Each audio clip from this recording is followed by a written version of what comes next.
Merci, Monsieur le Président. Juste, Monsieur le Ministre, juste une petite remarque en tant qu'entrepreneur. Quand on cherche un client en France, on se débrouille tout seul.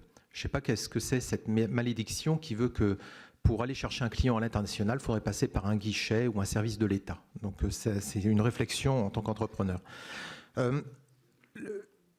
En représentant les Français de l'étranger, donc au Sénat, j'ai une marotte quand je me déplace. Et vous savez, le breton voyage bien, 63 pays en 3 ans. Et ma marotte, c'est de demander quel est le pourcentage de Français, de jeunes Français qui ne parlent pas français.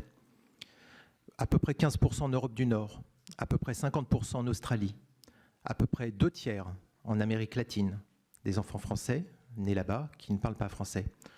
Le top que j'ai trouvé, c'était en Algérie, à Naba, où là, c'était carrément les 80%, on m'a dit, des Français qui ne parlent pas français inscrits là-bas.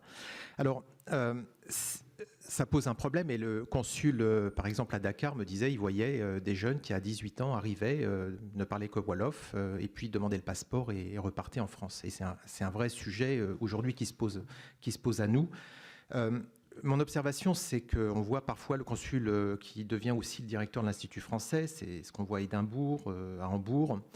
Pourquoi ne pas revoir notre organisation budgétaire en fusionnant les programmes 151 et 185, par exemple, et avoir une stratégie pour organiser l'enseignement du français à nos jeunes compatriotes qui sont à l'étranger, qui ne sont pas dans le réseau. Seul un quart des enfants français à l'étranger sont dans les écoles françaises à l'étranger. 3/4 ne sont pas concernés.